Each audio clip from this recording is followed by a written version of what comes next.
Hello and welcome to part 2. Welcome to part 2 of 2025 stank, but there were some things in 2025 that I liked, usually in the form of arts. In the previous video, if this isn't the same video, in the previous video we talked about a bunch of YouTube channels that I like, and I briefly told you why. And now we're going to talk about what art things did I consume. So that would be books, movies, music. What other art is there? And guess what? I planned nothing. So this is going to be all off the cuff. I don't even know if I'm going to talk about things that were new to me or just things that I liked. I don't know. Films. Let's rewind. So what happened? I'm honestly scrolling through my Tumblr looking for things that I have consumed. So what were some big things that happened? Frankenstein came out. I did watch Frankenstein and I did like it. I watched it twice. I had to ask my friend who had already seen it. I said, like, what kind of like violence are we talking about? Like what's really bad here? And she explained to me, she's like, okay, when the creature starts attacking people, don't look. And when Victor's cutting up bodies, don't look. And I'm like, okay, great guidelines. And I followed her instructions and was able to survive watching Frankenstein. I do these. I watch like this and I turn the sound down. And that's how I get through stuff I don't want to watch. And I did like it. I know that there was a lot of discussion, but I feel like generally people liked it. It felt very immersive. It was very beautiful in a lot of ways. Mia Goth's costumes were... I haven't seen something lately where I'm like, wow, look at those dresses. Look at that fabric. It was quite an experience. So I haven't read Frankenstein. I don't even know the story really truly all that well, because you know what? The thing that I was using as a reference to know if this thing happening maybe sort of happened in the original book wasn't even an other Frankenstein movie. It was Young Frankenstein. I'm like, oh, that's kind of like in Young Frankenstein. Oh my goodness. Which is really silly. I understand that. I do want to read it. I understand that it's in letter format. Not sure how I feel about that. But, you know, we have to adjust. We have to grow and we have to learn. So maybe I'll just give it. But I know that people who did read the book were like, well, some people, there was a lot of talking, but I would say that a lot of it was positive talking and just people really enjoying the experience. And then I know that a lot of people, like always, you want a more book accurate version, to which I say at this point, by all means, somebody should, yes, an accurate as possible version of Frankenstein should exist on the screen. Just make it. The older something gets, the more you can just do 8 million versions of it. Just like there's 8 million versions of Shakespeare stuff. Just do it. There's 8 million versions of Jane Austen stuff. Just do it. Make it. Do it with your friends right now. You'll have fun. What else did I watch? I don't really know if I watched anything new besides... And I've lost all sense of time, so... Oh, it was this year. I went to go see in the movie theater, as I do. I went to go see the last Wes Anderson movie, which is The Phoenician Scheme, which I did like. I liked it. I like Wes Anderson. I'm not gonna like hate any of his movies, and I don't want to hate any of his movies, and I think that's part of it. Like, I've just kind of like resigned. I don't really want to hate any of his films. And so I don't like force myself to love anything. I let the chips fall where they may, and they usually fall in a very relatively positive circle. So, that being said, The Phoenician Scheme is definitely not one of my favorites of his. I definitely liked Asteroid City a lot better. I felt like, I don't know, the emotional beats or the emotional arc, I think, is mainly more of the issue. The emotional arc of the story isn't as satisfying as some of his other movies. And I know that a lot of people say like, oh, it's all flat, nobody acts, nobody does anything. Not true, but I understand why people see that and why people feel that way. I do not. And considering that, I would say that this fell a little flat in some areas. It does look really cool. It is funny. Sometimes you can kind of tell when he's trying to be funny, and sometimes it just doesn't always. To me, it doesn't always land. I don't know. You know, like he's a very visual person. Who wrote this with him? Roman Coppola. This is one of my hot takes. I think Owen Wilson. Actually, this isn't a hot take at all. This is very conceivable. I think Owen Wilson was the funny one. I just like Wes Anderson is kind of funny, but but I think like really funny lines, those are probably a little bit more Owen Wilson. Just a little bit. So it's not, so some of the jokes is just like, yes, I see the joke. Good job. But a lot of the things did genuinely make me laugh, and it's funny, on Wikipedia it's described as a black comedy thriller film. Is it a thriller? Guess so. There's some action in it, you know. But I did like it. There's always some actors that I would rather see more. I wanted a little bit more Jeffrey Wright, just because I think Jeffrey Wright is such an amazing addition to the Wes Anderson entourage. I hope he gets his own lead. I don't know like what kind of role it would be, but like I'd like him to be like the star of one of Wes's, because I find him so like mesmerizing, and just he's so funny and he's so warm and compelling. But he was reduced to a somewhat smaller role in this one, which is fine. I like the idea of like the emotional storyline. I just thought that the execution was a little but it's okay. Not everything has to be perfect. So I did see that. Oh, and I finally got to see the short films that went straight to Netflix. Boo. Because I decided to just get Netflix for a little while just so that I could watch some stuff on Netflix. And so I finally got to see The Wonderful Story of Henry Sugar and 3 More. Did I think they were good? Yes. But they were also kind of disturbing. Henry Sugar is probably the least disturbing, and it's more just sort of wild and confusing. The rat catcher freaked me out. I'm like, ugh. It was gross. Poison was a little underwhelming. The Swan was haunting, which I kind of knew what was coming because I had seen how other people talked about it, but it still shocked me. I just sat there after watching it and just like, that was terrible. And not in terms of like quality, but it was just this horrifying thing, even though there isn't really any like true violence. It's just emotionally horrible. It was great though. It was great. It was very well done. It was well done.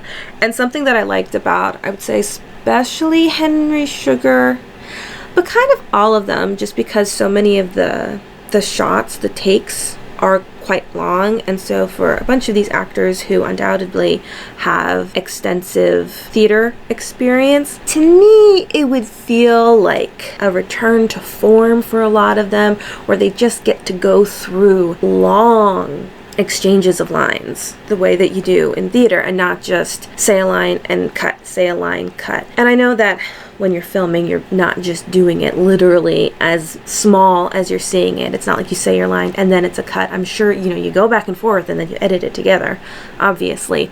But with this, the film relies on you being able to go through the full performance for a solid, like, 5 minutes before you get a break. And, like, that's how it's going to appear. We're not editing around any of your mistakes.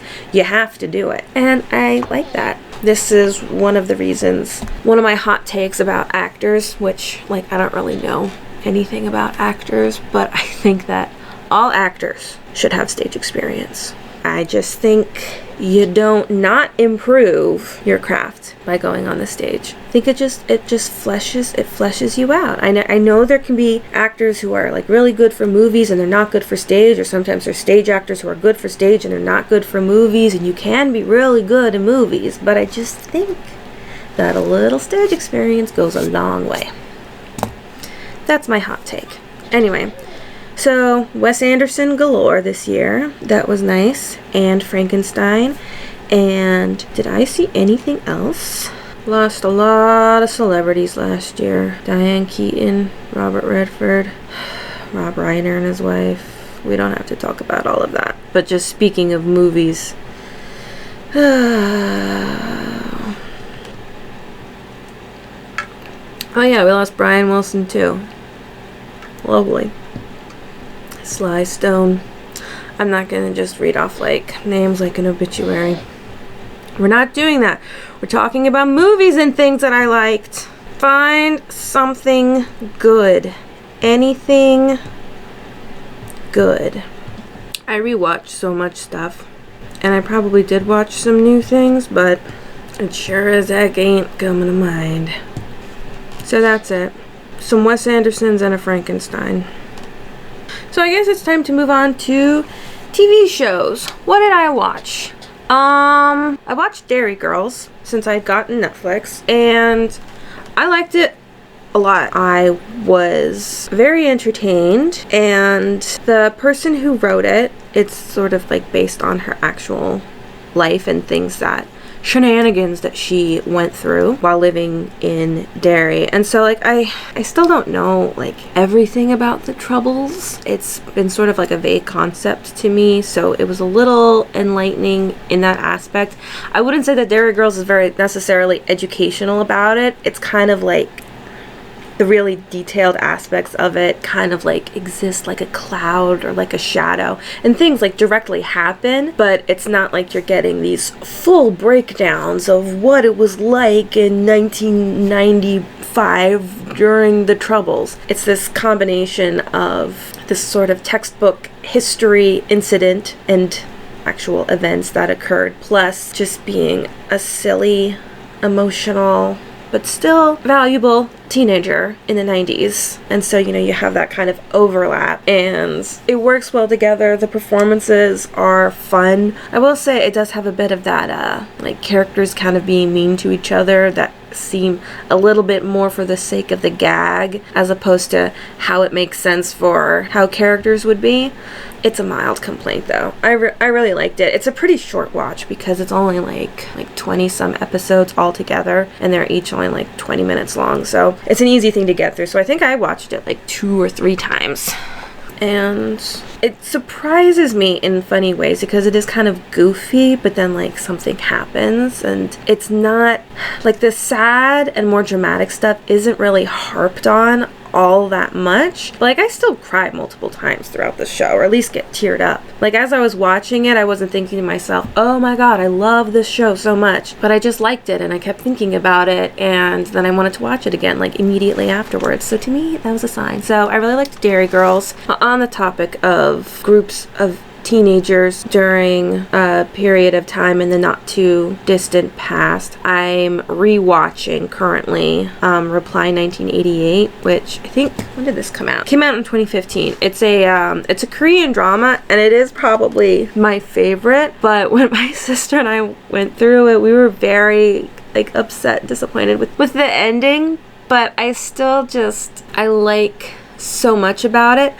The one thing, I don't remember if this just wasn't the case when we were watching it illegally online the first time we went through it, or if it's a Netflix thing, but I guess there's some kind of rights issue. So like a lot of like posters or like footage that they'll show on the TV, which would be like, you know, shows and music videos from the 80s, get blurred. And it's like, I wish they would have been able to manage that somehow, because I want to see the TV shows from the 80s. It's like, that's why we're watching, because it's fun, and it's supposed to be these snapshots of what life was like for these 5 kids from the families on the block of the neighborhood, and what their life was like in high school in 1988 through 89ish in South Korea. I like that stuff, and they blurred it, but I do like it. It's just, it's fun, it's funny, it is sometimes sad and dramatic. But something, I think one of the big appeals of Korean dramas in general, and I would say probably a lot of art that comes out of like non-United States, or even some like Western like Europe, whatever, is that, so like in a lot of these like Korean teen drama shows, they at least have some kind of like understanding of how big little things feel.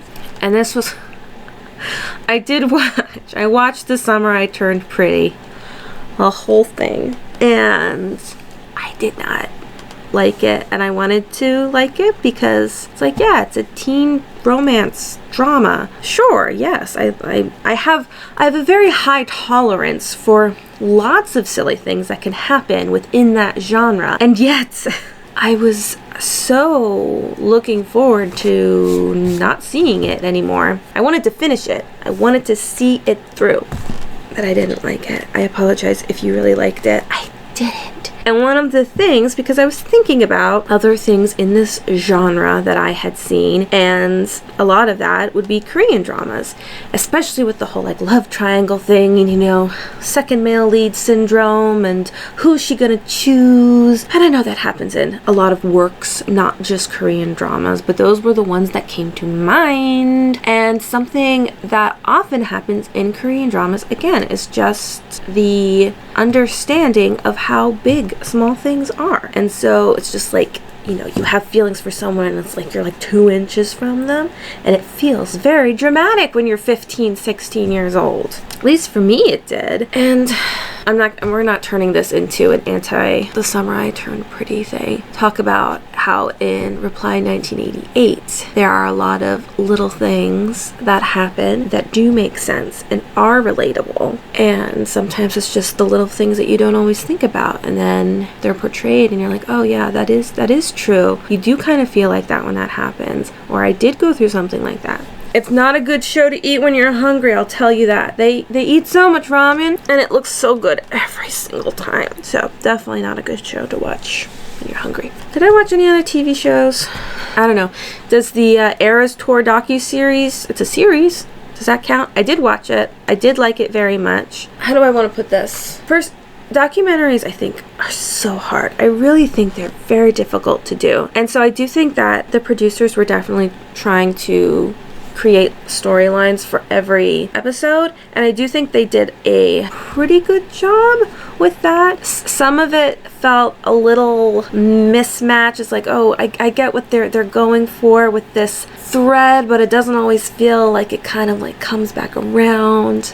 At least that was kind of how I felt. But I liked seeing so much of the behind the scenes stuff. I could have gone for maybe a little bit more like the technical creation of the tour. I think they were definitely just focusing on the emotional impact of it for the fans, and then, you know, the actual people who were in the tour, so the dancers and the backup singers and Taylor herself.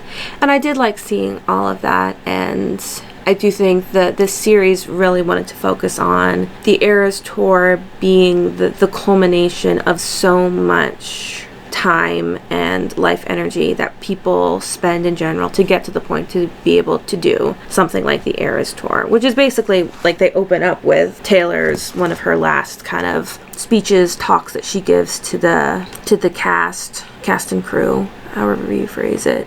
And it is basically that. It's just like, you know, these things don't just happen. And this is collectively between everybody. It's like hundreds of years of work that go into, you know, people being able to execute at the level that they're executing their art forms.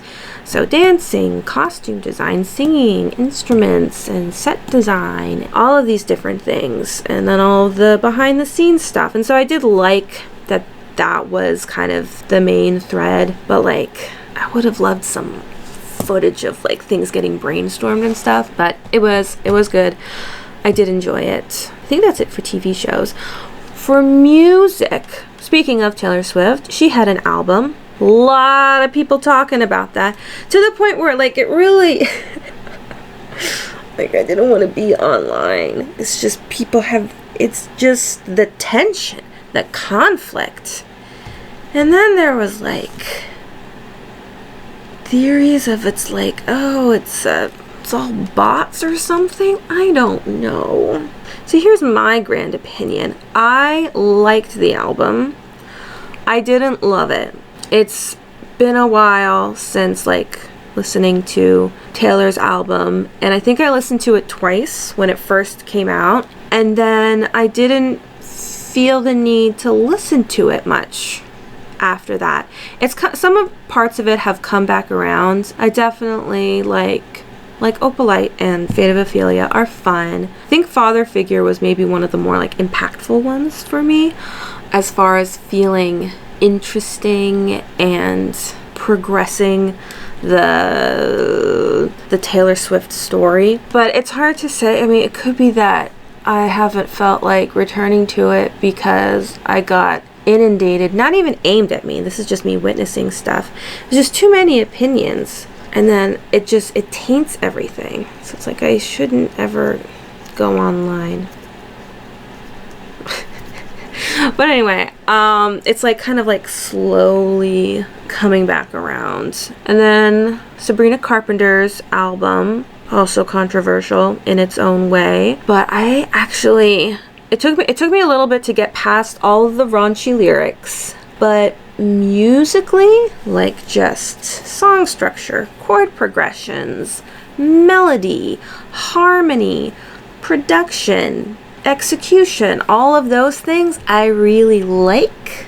And for me, the album has like a good like 5 heavy hitters where it's just songs that I've had on repeat. So I really like it overall as an album. I think there are, for me, just a few weaker songs, but overall I like the whole thing. I'm trying to backtrack. What else happened? What happened in the first half of 2025? Nothing. I can't think of what else happened musically that I pay attention to, and I don't pay attention all that much.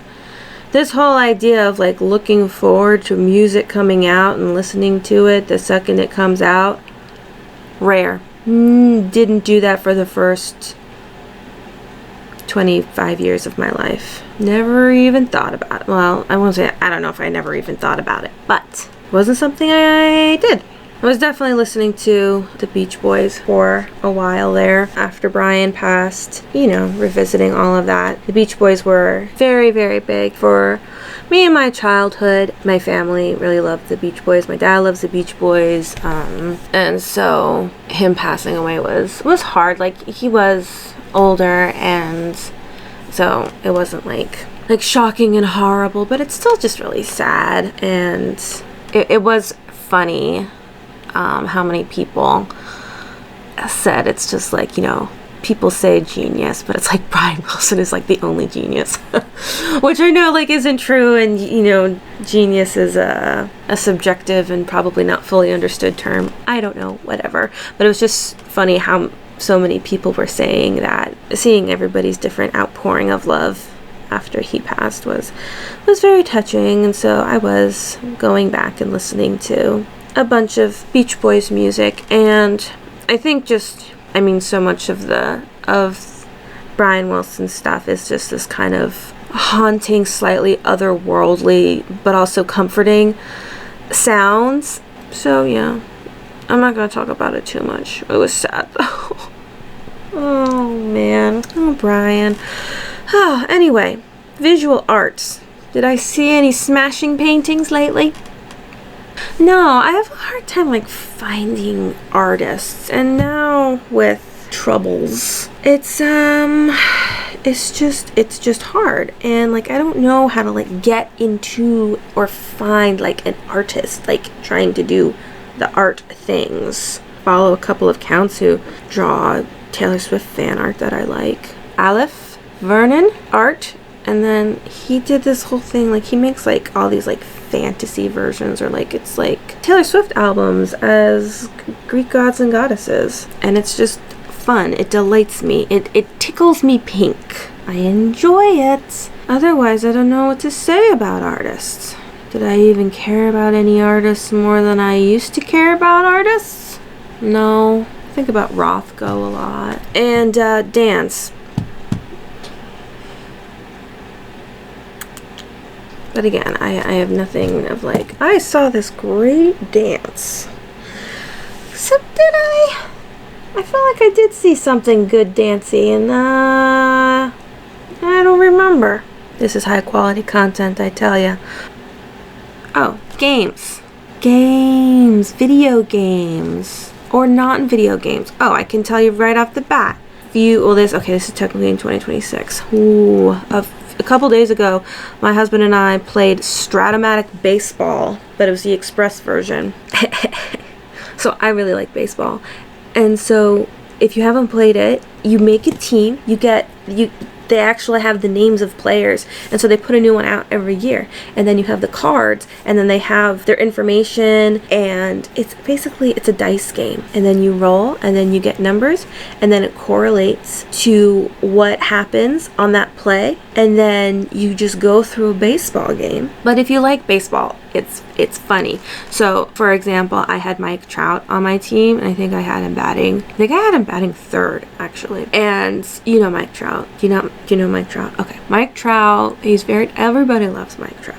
He's like a golden boy of baseball, and he hits home runs. He always gets hurt, unfortunately. But like this past season, twice, I'm just gonna pop on the Angels game. And I did, and Mike Trout would just immediately home run. And it was just funny. It was really funny. It happened twice. It's just what he does. And so it's like, wouldn't it be so funny if Mike Trout hit a home run right now? And then he would. So anyway, I had Mike Trout on my team. It was the first inning. Yes, bottom of the first. He hit a home run. For me, it was a solo home run, but still. Of course Mike Trout hit a home run. It was so funny. I know it doesn't seem that funny, but it was funny for me. It's like, of course Mike Trout hit a home run. Anyway, I beat my husband 9-2, which is an insane baseball score. And I think like that's part of it. It's like, you just have cards and dice, but then you're like imagining these things actually happening in baseball. And it's funny to, like, when I was crafting the lineup, I felt like really powerful and insane because like I was telling like Mike Trout and Christian Yelich and like Francisco Lindor what to do. It's like, what? I'm like, you're batting fifth. That's the way the cookie crumbles. So then you start to like visualize that this game was actually happening. It's like, what a crazy game, if you have an imagination. So anyway, we played Stratomatic Baseball. Around Christmas, we played a card game that I got for my husband for Christmas. And it's a Fellowship of the Ring trick-taking game. So, but it's cooperative. You get your character cards, and there's chapters, and then it's like, okay, here's your cast of characters, and this is who you're going to play with and how you're going to play with, and these are the goals for this chapter. And then every character's cards, you need to accomplish a certain task. And so, oftentimes, you're trying to deliberately lose your round to get, it's like, okay, this person needs to win this many hands, this person needs to win these cards. And so you talk about things. You can't talk about what is in your hand. And so there's a lot of like, okay, I think we should try to go for this. You're playing your cards and you're hoping that if you're trying to get a certain person to win, that you're playing into their win, but then you don't know for certain. And if you lose, you can just replay the chapter. They have little bookmarks in the box so that you don't have to finish the whole thing in one night because, as I said, you probably won't. We didn't. I think we only got through 2 chapters, and there's 12. And so it was me, my husband, and my sister, and we played through this, and it was fun. And it's nice to have a cooperative thing to do every now and then. So that was fun. So those are 2 non-video games. As far as video games, in this past year, I played an indie game called Mika and the Witch's Mountain, which is basically Kiki's Delivery Service, but it kind of looks like Wind Waker. And I did enjoy it. I loved the idea of it. It was very cute. It is enjoyable to just like fly around and you deliver stuff. You're a witch who delivers things. Again, it's Kiki's Delivery Service. I think my main issue with the game was I wanted to be able to do more things. I think I would have liked a couple of other like mechanisms of things to do, and you can't go in any buildings. And so I wish that it was just a little deeper, but I feel like a lot of that was indie budget constraints. So if they got like a really nice DLC patch or something, I feel like it could be a really, really fleshed out fun game. I enjoyed it. I think it took me maybe like 12 hours, but it's fun. It was really cute. And then I tried I downloaded a game for my nephew is 4. He loves trains. I downloaded this game, Locomoto. We only played like the first part of it, but you live in like an animal village, and then you have a train and you have to deliver people and things, and there's mail, and I think we're gonna improve the world around us or something. It's a little clunky, but it's a fun and cute idea. We'll see. I just kind of got that game just to play with him so that he could be on a train. I got Minecraft for the Switch for Christmas. Because I don't have it, and so I haven't played Minecraft in a long time, and so my sister and I were able to play Minecraft together again. Bring back old memories of our Minecrafting together days. There's that. I think that's the extent of my gaming life. I really just... I restarted Ocarina of Time not that long ago. I'm a very predictable person. I play Splatoon. I play Zelda games. I do play Animal Crossing still sometimes, and I play Stardew Valley. I had been playing Skyrim, like finally just working my way through. I've never finished Skyrim. It's too many side quests, and then one of the side quests had a glitch in it, so I can't finish that side quest. And it's just so sad to me that that side quest is just gonna sit there forever, and I'm never gonna be able to accomplish it. And so I stopped playing. You know, eventually it's only going to take me like a decade to actually finish Skyrim. It's no big deal, right? Alright, I think that's enough of me for now. Oh, wait, back it up.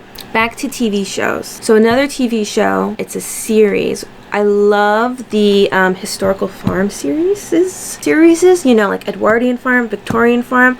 Well, now I've watched Wartime Farm, which is probably my favorite one because I think it's recent enough, and I've been, well-ish exposed to World War II movies and music, and there's just a lot more that's more relatable in it, and I really loved Wartime Farm. So anyway, here's one thing I've been rewatching. My husband and I really like the TV show Endeavor.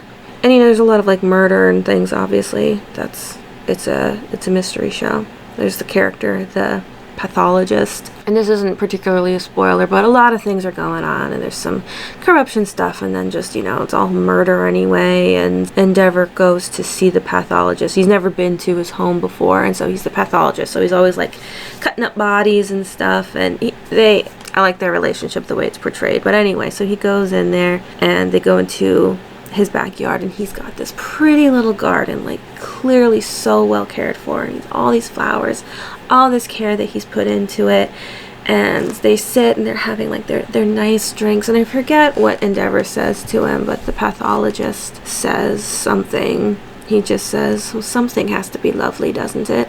And I think about that line a lot. It's like, something has to be lovely. So here is to something being lovely. So long.